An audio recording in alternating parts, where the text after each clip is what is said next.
mayambu ahan maktada warina chunggi maikadagi ikok nona taram noksari ngasisu aikoina miyamgidamukta amukana pudron lakchari aikoina thajarak porida nanaw milang warigi taramari suwa tangka handak nomni asi wa ngangbada kuina ngangba ngamdaba khara yadaba khara yawbadagi wari ase matam chana sa haptabani aduga karigumda nini hupni asida minatena paba tarabsu ngakpigani matungda amukana hanagum phajana sangna panabsu khonajage tabirasi nanaw milangi taramari suwa tangka oto adugi mangmaktada thatlaga leiriba saktam adugu uba matam achida gari adugi manunga tongliba sing adudi kiba amadi ngakpana kaino matawi makoisu kibana yamna kanna kan lawi makoina kiba matam achida nandona gari thoribase saroi aduna mangda thatlaga leiba matam achida saroi adugi mangmaktada makse gari du khamkre nandogi masadadi nanaw milangi thawai si yawribani khudimosing ase mana loina khangi mana loina uba ngami masidasu natana mangna thatliba saroi asinasu gari thoriba nupase mahi yawi haiba mana khangi masimunani saroi asina thatke yawna thatliba maninga toniba singdudi amukta oiba kibana kaino matorabani makoi makoi gi masasing ado nikpana su yadrabani amaga mota sinakre mapa adasu phibam yamna sathina leiribado madu phapu khangdo makai makoi se yamna sathina ki bhabado pharami mapa adu phibam su yamna mong tadrabani mang thadiba saroi se tamna gari asig manak tamna naksilai changsilai nandodi karimata lengdabani adubu manung ra toniba maninga toniba singdudi makhoi kibana kanna koilaw lawba hui nando hojik phabu magi mafum ase karimata lengba nate saroi asig mong mato se mana mitkup to makhai munna yengi mang makta leptuna saroi asig nandoga ngyaktang michane maninga toniba singasidi lawrambadagi makhoi amani kumthanabu yawrabani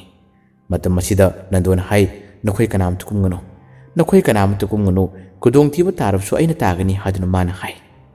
masidagi kumge taro masingado kumhandre nando ngyaktang bichara matam masida tungda leiriba tungda phumle makhoi singadugi mittadi saroi ase ngyak latena futpat futang mangwagi mong batawse makhoi gi matu ure nakal lamadong mangkini nakal amadagi mukthurakani aduga nakal amadamo lepluga phawdorakani asig mong matau sing asida makhoi se hena kibani nandona asumna sum leiba tarabadi kodong sibasi yamna hirlagani habagi wakhalda makse gari dagi fatkum thakre aduga magi manakta hek yamanakna phawdorok matam masida saroi se mana namdana inmani mana hek ilaka matam masida saroi se phut mangkini mangkibadagi nandu ase illiba pa adomda phatrakna takini matam masida turiba nandogi tungmakta saroi se amukana phawdorai phawdorok matamda nandosu phatna thoktuni yengi masidagi panthade ani ase gate ki hektanam nabani namnariba makhoi gi mong mataw sidi he ubada akibagi masak mong mataw habado oirari nanduna namna mai khonjela sina lawrari nakhoi kanana ma gari thorok chakro nakhoi kanana ma gari thorok chakro aidi mafum masida le horage nakhoi gi ahal do kanna bkhonau nakhoi kanana ma chakro hadina mana kanna lawri lawri khonjela do tabadagi ngasai gari thawun pase mana buna chokshili aduga gari ase thawna bkhone hanamukti gari adu start hek taw matam asida karimta ayarapan yawdana yarami masidagi makhoi se yamna ahal du kanna bidamakta makhoi se thawkirami asomdana mafum masida nando siga hojiki saroi se kana namnari ngasai maki wari sida nando haibagi wani namnari ba tawriba kudum singasidi nanaw bilangna tawriba ngaktini saroi sig matik mayai yamna kalle mafum ase yamna sathiba lanfam ma habdusu oirakli saroi asigi kallaba matik mathona asomnan amaiba labaigi thona pharba magi laison ke asig loinana kanna changsilak lalasina nanaw milang ase lanthenam matam sida khara makhaidi wai nandogi masara changna adum lanthengdabada ngolaktabadagi nanaw milang ase nandogi masadagi thoklagi haduna makse phat hawdorokpani tholakpani milangna sumna nandogi masadagi tholakka matam sida nandogi hakchang ase leimaida phadrak takirami yamna kanna ani ase lanthengnaba hawkre hanamukti phatraba saroi ase nanaw milanga lanthirama matam sida yamna warame milangi mumil ase irang langu makai ngangsang ngaksilai aduga yamna sauni yengdana makut yaujadrabsu ma ke kallaba mahi kayam gulunana lathengnarakpadu hojikti saroi ase awafumna tarare kuchen chen hori koi mang mang mahibado oiri adubu mana phana kuchen chen labsu koi mang mang duna kayam motorbasu nanaw milang na mawo yam laina talami amadi maithiba pinanaba yamna wahanaba honarami asomna amaiba labai humang kanglare tawram thaba khudimo singase mai pa kadra haduna khalubani adubu hojikti maithiba ki mong moto umda laklare asumna maithiba ki mong moto umda lak matam asida saroi ase magi manakta amukana punanaba nathaidra chelanaba amaiba labaina khujin thorang amusilai mana siliba khujil thorang sigi matengna saroi ase ngihak leitana koi mang mangi koi chong chong khirami adubu milangdi adumna koi mang mang koi chong chong matam asida mana koi tan tali ngihak tangi matungna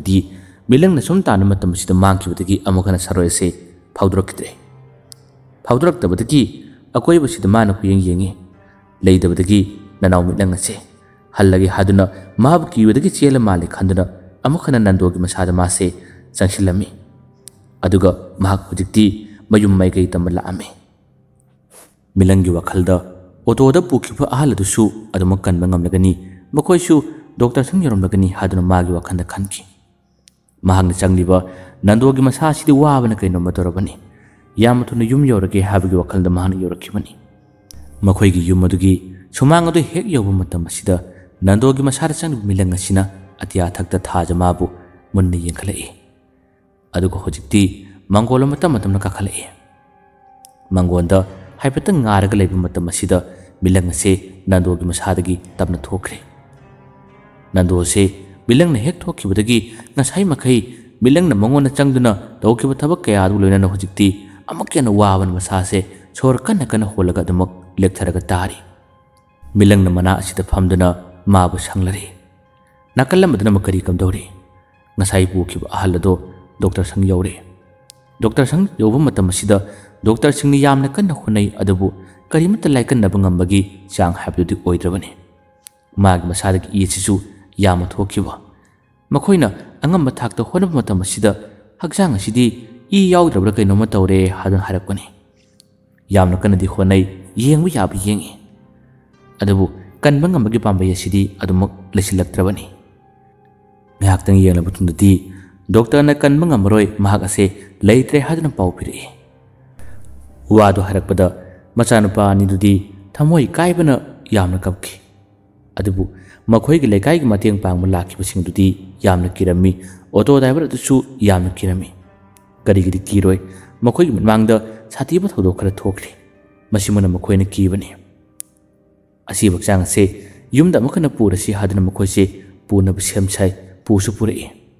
hadakti dong khara khara ngan phangan phuntor ku matamni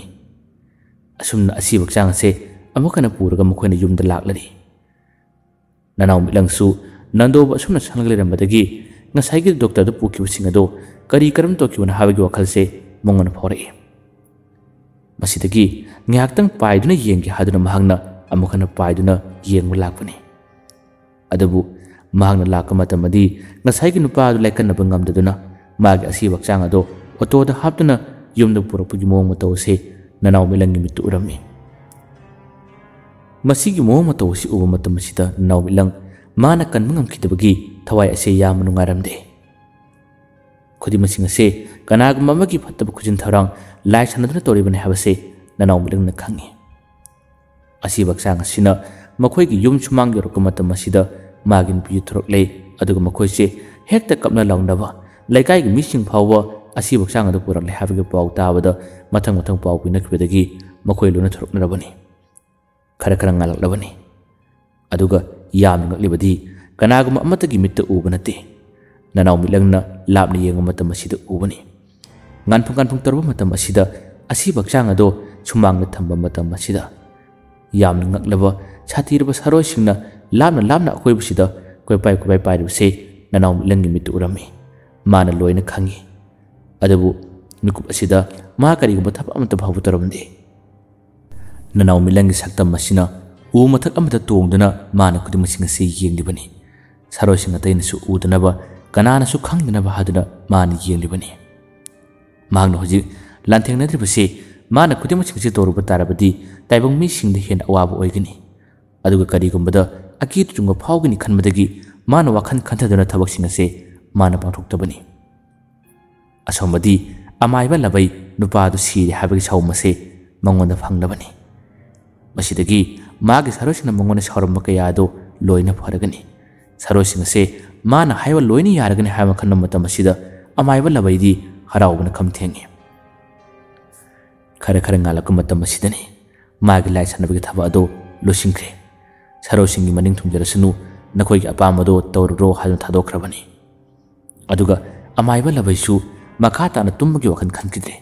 nong su ngalabani na ai kumai ase amuktu yenukige haduna makse lakbani masa se shekli mi shirbi yumasi gi maige ase man thidun yengba lai aduga hojikti mi shirbi yumasi gi लेकाय से योक्सिलकले महाक्ति मनुंग चलकपनते नोंगालकपदगी अतोप लेकाय की मिसु अहल अदु सिरे हाबगी पावसे तानाबद मयाम से खंगनिंगबदन हंगमलाकने करमना सिरिबनो करम तोरिबनो हादना वा हंगी थौदोक तोर यारुरिब मखोइसिंग अदुना ngaraंगी मतम थोगि थौदोकसिंग अमदी लंबी मक्तदा थतकिब कीरब थौदोकसिंग अदुसु मखोइना तमनरी अदुगा अमुसु थौदोक तुदा मखोइ याहौबसिंग अदुना अमुसु नुपा अमगी मतंगदा वा हाइनारी कनानो नुपा अमदो मादि कदोमना लेहरबा मादि कदाइदा लेहरबा हादुना अमुसु वरि छानारी वरि असे पंगली दिलिनै पंगतमना तमनै लेकाय अदुगी मिसिंग अदो वरि सिंग अदु ताब मतम असिदा मखोइ मखोइगी मसादा अकी तुरुंग हाबदो फाउदरमी अंगाना मतम ओरबसु ए मसिबु कमाय तौबनोने करिनो होजिक मतम सिबु यामना साथीबा लाई तमनबा लाई सानबसिबु यामना कनसिलैसिबु करिगिनो हादुना मखोइसे यामना कीबा हाबदो मखोइ मखोइगी मसादा फाउनरमी अमाइबा लबाइदी खरा लापटना मोंगसिंग असि येंलिबनी अदुगा मागी मितदी मागी सरोसिंग सिना असिबा चांग सिगी अकोयबदा लापना कोइ पय पाइबसे मासु लोइना खंगी लोइना उरी नोंगालबनिना मिलंगसु नंदोदु मखोइगी मंगोंदा लेहौबनिना मागी मनाक्ता मखना पाइदगे हादुना माक्से पाइदुना लाकपने मतम असिदनी लेरक मचिलदुदा ngसाइगी अमाइबसिना मतोमत मची मताय अमदा लेपलगा माना तरबु मोंग मतौसिंगसे मिलंगना लोइना खंखिबनी लोइना उखिबनी न्याक्तंग माना खरा लापना पाइदुना लेपतुना होजिकी अमाइबसिगी मोंग मतौसे माना येंगे मिलंग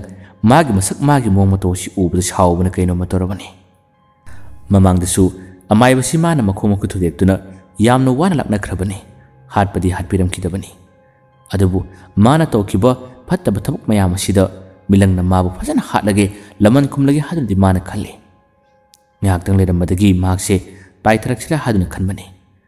अदुबु अमाइबसिगी हेक मनांग मक्तदा याम नकना इचाउ चाउरबु सरोय अमसु अदुमक माबु सेनरग लेबसे मिलंगी मतुरमे मधु उबदगी मिलंगना तमना सोले ओ यामना तमथिबा फत्तब हाबदो नाक ओइरे अदु ओइबा तारगदी नाकबु हाना हाटपि यादे नंगना मरु हुलिबा फत्तब सरोय मयामसे मसी हाना मंगहनबा ताय मयामसे लोइना मंगहलबा तुंगदा अरोयबदा फत्तब अमाइबा नंगी मतम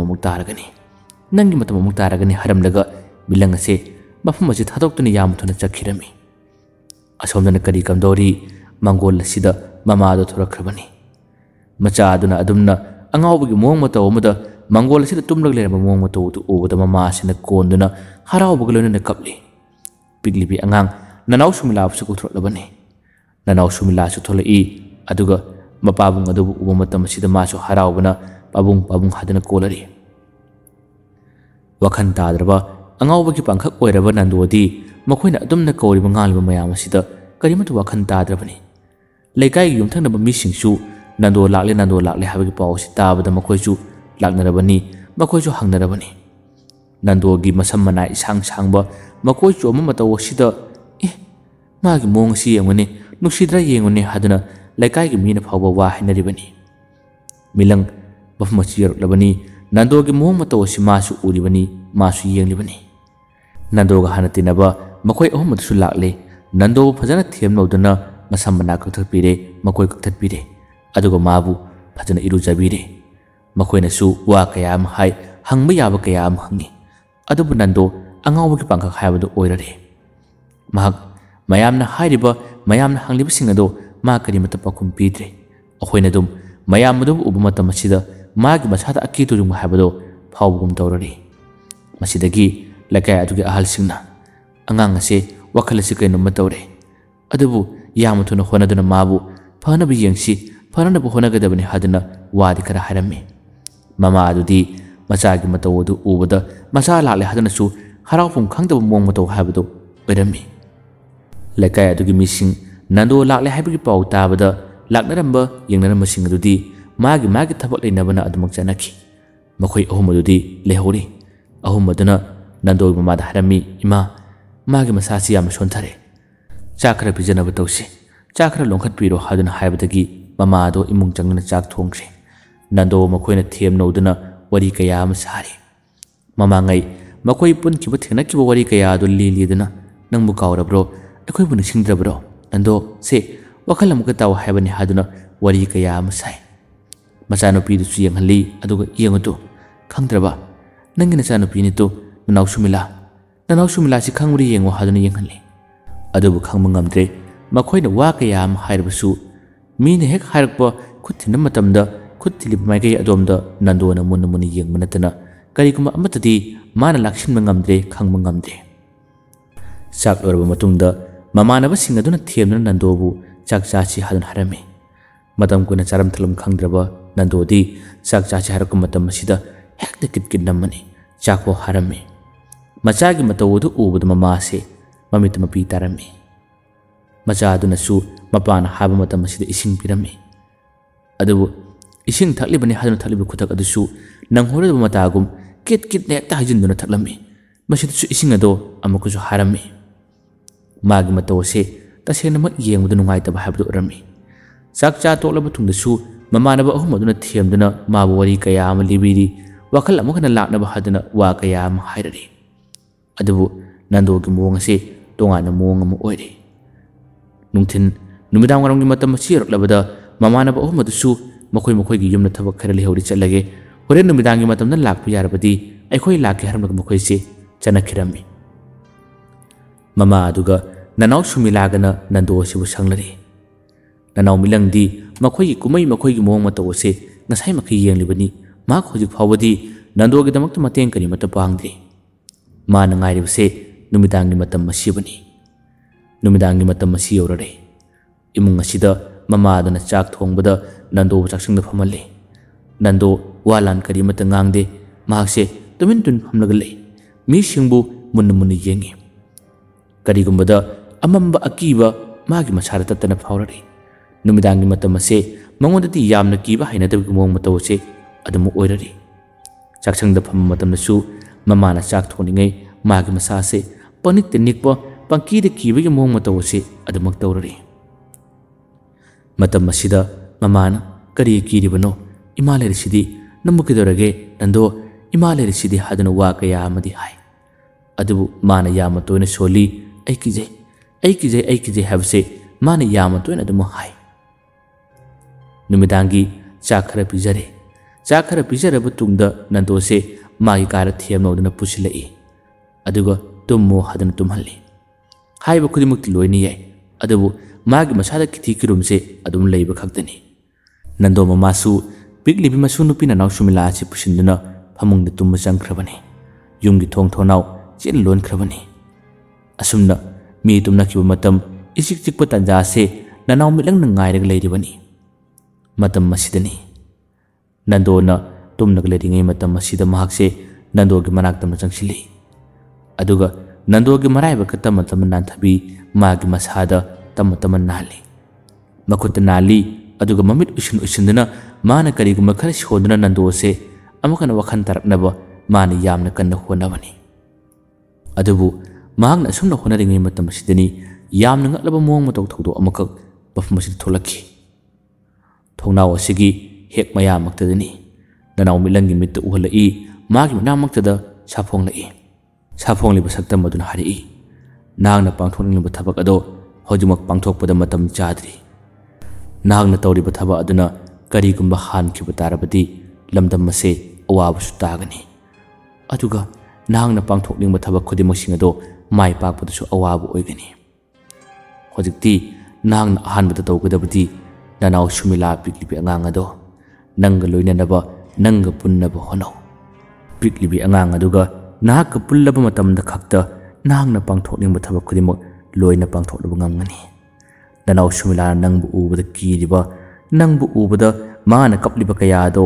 ꯀꯞꯇꯅꯕ ꯅꯪꯒ ꯃꯥꯒ ꯄꯨꯟꯅꯕ ꯂꯣꯏꯅꯅꯕ ꯁꯤꯜꯂꯨ꯫ ꯃꯗꯨꯒꯤ ꯃꯇꯨꯡꯗ ꯅꯪꯅ ꯇꯧꯅꯤꯡꯕ ꯊꯕꯛ ꯑꯗꯣ ꯇꯧꯕ ꯌꯥꯒꯅꯤ꯫ ꯀꯔꯤꯒꯨꯝꯕ ꯅꯍꯥꯛꯅ ꯉꯁꯤ ꯅꯟꯗꯣꯕ ꯑꯉꯥꯎꯕ ꯐꯍꯜꯂꯨꯕ ꯇꯥꯔꯕꯗꯤ ꯅꯟꯗꯣ ꯁꯣꯏꯗꯅꯃꯛꯀꯤ ꯃꯇꯝ ꯈꯔꯒꯤ ꯃꯅꯨꯡꯗ ꯃꯍꯥꯛ ꯇꯥꯏꯕꯪꯗꯒꯤ ꯊꯋꯥꯏ ꯆꯠꯈ꯭ꯔꯒꯅꯤ꯫ ꯃꯍꯥꯛꯀꯤ ꯊꯋꯥꯏ ꯃꯤꯔꯦꯜ ꯑꯁꯤ ꯐꯠꯇꯕ ꯑꯃꯥꯏꯕꯗꯨꯒꯤ ꯈꯨꯕꯥꯝꯂꯣꯝꯗ ꯄꯥꯏꯁꯤꯟꯗꯨꯅ ꯂꯩꯈꯤꯕꯒ ꯆꯞ ꯃꯥꯟꯅꯈ꯭ꯔꯕꯅꯤ꯫ ꯃꯍꯥꯛꯄꯨ ꯃꯇꯝ ꯈꯔ ꯑꯁꯨꯝꯅ ꯂꯩꯍꯜꯂꯨ꯫ ꯅꯍꯥꯛꯅ ꯃꯥꯏ ꯄꯥꯛꯀꯗꯕꯗꯤ ꯄꯤꯛꯂꯤꯕꯤ ꯑꯉꯥꯡ ꯑꯗꯨꯒ ꯅꯍꯥꯛꯀ ꯄꯨꯜꯂꯕ ꯃꯇꯝꯗ ꯈꯛꯇ ꯁꯣꯏꯗꯅꯃꯛꯀꯤ ꯃꯥꯏ ꯄꯥꯛꯄ ꯉꯝꯒꯅꯤ, ꯃꯥꯏꯊꯤꯕ ꯍꯥꯏꯕꯗꯣ ꯀꯔꯤꯃꯠꯇ ꯂꯩꯔꯣꯏꯅꯦ ꯍꯥꯏꯗꯨꯅ ꯍꯥꯏꯔꯝꯂꯒ ꯁꯛꯇꯝ ꯑꯗꯣ ꯑꯗꯨꯃꯛ ꯊꯣꯡꯅꯥꯎ ꯑꯗꯨꯒꯤ ꯃꯄꯥꯗꯒꯤ ꯃꯥꯡꯈꯤꯔꯝꯃꯤ꯫ ꯃꯁꯤꯗꯒꯤ ꯃꯃꯤꯠ ꯎꯏꯁꯤꯟꯗꯨꯅ ꯀꯔꯤ ꯀꯔꯤꯅꯣ ꯈꯔ ꯁꯣꯟꯒꯦ ꯇꯧꯔꯝꯕ ꯅꯅꯥꯎ ꯃꯤꯠꯂꯪ ꯑꯁꯤ ꯆꯞ ꯂꯦꯞꯈ꯭ꯔꯦ꯫ ꯑꯗꯨꯒ ꯑꯣ, ꯑꯩꯅ ꯄꯥꯡꯊꯣꯛꯅꯤꯡꯕ, ꯑꯩꯅ ꯇꯧꯅꯤꯡꯕ ꯊꯕꯛ ꯈꯨꯗꯤꯡꯃꯛꯁꯤꯡ ꯑꯁꯦ ꯑꯩꯅ ꯅꯍꯥꯛꯄꯨ ꯍꯥꯟꯅ ꯐꯍꯜꯂꯨꯕ ꯇꯥꯔꯕꯗꯤ ꯈꯨꯗꯤꯡꯃꯛ ꯃꯥꯏꯊꯤꯕꯗ ꯅꯪꯒꯗꯕ, ꯑꯗꯨꯒ ꯅꯍꯥꯛꯀꯤ ꯄꯨꯟꯁꯤꯁꯨ ꯃꯥꯡꯒꯗꯕ꯫ ꯑꯩꯉꯣꯟꯗ ꯍꯥꯏꯔꯝꯂꯤꯕ ꯋꯥꯁꯦ ꯑꯩ ꯏꯟꯗꯕ ꯌꯥꯗꯦ, ꯑꯩ ꯄꯥꯡꯊꯣꯛꯇꯕ ꯌꯥꯗꯦ꯫ ꯑꯗꯨ ꯑꯣꯏꯔꯒꯗꯤ ꯀꯔꯤ ꯇꯧꯒꯅꯤ? ꯍꯌꯦꯡ ꯅꯣꯡ ꯍꯦꯛ ꯉꯥꯟꯕꯒ ꯅꯅꯥꯎ ꯁꯨꯃꯤꯂꯥ ꯑꯁꯤ ꯑꯩꯒ ꯄꯨꯟꯅꯕ, ꯑꯩꯒ ꯂꯣꯏꯅꯅꯕ ꯑꯩ ꯊꯧꯔꯥꯡ ꯑꯃ ꯁꯤꯜꯂꯒꯦ꯫ ꯃꯥꯅ ꯑꯩꯕꯨ ꯎꯕꯗ ꯀꯤꯕ ꯇꯥꯔꯕꯁꯨ ꯀꯤꯗꯅꯕ, ꯑꯩꯕꯨ ꯎꯕꯗ ꯀꯞꯄ ꯇꯥꯔꯕꯁꯨ ꯀꯞꯇꯅꯕ ꯑꯩ ꯍꯣꯠꯅꯔꯒꯦ꯫ ꯃꯇꯧ ꯑꯁꯨꯝꯅ ꯅꯅꯥꯎ ꯃꯤꯠꯂꯪꯅ ꯃꯥꯒꯤ ꯃꯆꯤꯟꯗꯒꯤ ꯋꯥꯔꯣꯜ ꯈꯔ ꯑꯁꯤ ꯁꯣꯟꯗꯨꯅ ꯅꯟꯗꯣ ꯐꯍꯟꯒꯦ ꯇꯧꯔꯝꯕꯗꯒꯤ ꯐꯍꯟꯕꯒꯤ ꯋꯥꯈꯜ ꯑꯁꯤ ꯃꯥꯅ ꯂꯦꯞꯂꯗꯨꯅ ꯑꯃꯨꯛ ꯍꯟꯅ ꯃꯥꯡꯒꯣꯜꯗ ꯊꯣꯔꯛꯏ꯫ ꯑꯗꯨꯒ ꯃꯥꯡꯒꯣꯜ ꯀꯥꯆꯤꯜ ꯑꯃꯗ ꯃꯍꯥꯛꯁꯦ ꯇꯨꯃꯤꯟꯅ ꯉꯥꯊꯔꯒ ꯂꯩꯈꯤꯔꯝꯃꯤ꯫ ꯐꯠꯇꯕꯁꯤꯡ ꯑꯁꯤꯒꯤ ꯃꯥꯌꯣꯛꯇ ꯃꯈꯣꯏꯒꯤ ꯃꯊꯛꯇ ꯀꯔꯤ ꯇꯧꯁꯤꯒꯦ ꯍꯥꯏꯕꯁꯤ ꯃꯥꯅ ꯈꯟꯈ꯭ꯔꯕꯅꯤ꯫ ꯑꯗꯨꯒ ꯃꯥꯅ ꯃꯔꯨꯑꯣꯏꯅ ꯈꯜꯂꯤꯕꯁꯤ ꯅꯅꯥꯎ ꯁꯨꯃꯤꯂꯥ ꯑꯁꯤ ꯍꯌꯦꯡꯗꯒꯤ ꯃꯇꯧ ꯀꯔꯝꯅ ꯄꯨꯟꯒꯅꯤ, ꯃꯇꯧ ꯀꯔꯝꯅ ꯑꯩꯒ ꯃꯥꯒ ꯂꯣꯏꯅꯅꯕ ꯍꯣꯠꯅꯒꯅꯤ ꯍꯥꯏꯕꯁꯤꯒꯤ ꯋꯥꯈꯜ ꯑꯁꯤꯗ ꯅꯟꯗꯣ ꯑꯁꯤ ꯑꯗꯨꯃꯛ ꯋꯥꯈꯜ ꯈꯟꯅ ꯈꯟꯅ ꯄꯣꯊꯥꯗꯨꯅ ꯂꯩꯈꯤꯔꯝꯃꯤ꯫ ꯍꯟꯗꯛꯇꯤ ꯅꯣꯡꯃ ꯅꯤꯅꯤ ꯑꯁꯤ ꯋꯥ ꯀꯨꯏꯅ ꯀꯨꯏꯅ ꯉꯥꯡꯕ ꯌꯥꯗꯕ, ꯋꯥ ꯉꯥꯡꯐꯝ ꯑꯣꯏꯔꯤꯕꯁꯤꯗ ꯑꯅꯥꯕ ꯈꯔ ꯂꯩꯕꯗꯨꯅ ꯃꯔꯝ ꯑꯣꯏꯔꯒ ꯋꯥꯔꯤꯁꯦ ꯄꯥꯅꯕ ꯍꯣꯠꯅꯕꯗꯁꯨ ꯑꯋꯥꯕ ꯈꯔ ꯂꯩ꯫ ꯑꯗꯨꯅ ꯃꯤꯅꯠ ꯁꯥꯡꯗꯅ ꯄꯥꯕ ꯇꯥꯔꯕꯁꯨ ꯃꯌꯥꯝꯅ ꯉꯥꯛꯄꯤꯌꯨ ꯍꯥꯏꯖꯔꯤ꯫ ꯁꯣꯏꯗꯅꯃꯛꯀꯤ ꯅꯤꯅꯤ ꯍꯨꯝꯅꯤꯒꯤ ꯃꯇꯨꯡ ꯍꯧꯈ꯭ꯔꯕ ꯇꯨꯡꯗ ꯑꯃꯨꯛ ꯍꯟꯅ ꯋꯥꯔꯤ ꯁꯥꯡꯅ ꯁꯥꯡꯅ ꯄꯥꯖꯒꯦ, ꯂꯦꯞꯇꯅ ꯋꯥꯔꯤꯗꯤ ꯑꯗꯨꯃꯛ ꯊꯥꯅꯕ ꯇꯧꯖꯒꯦ꯫ ꯃꯌꯥꯝꯕꯨ ꯑꯔꯣꯏꯕꯗ ꯗꯥꯟ ꯈꯨꯃꯟꯅ ꯑꯃꯨꯛ ꯍꯟꯅ ꯈꯨꯔꯨꯝꯖꯔꯤ꯫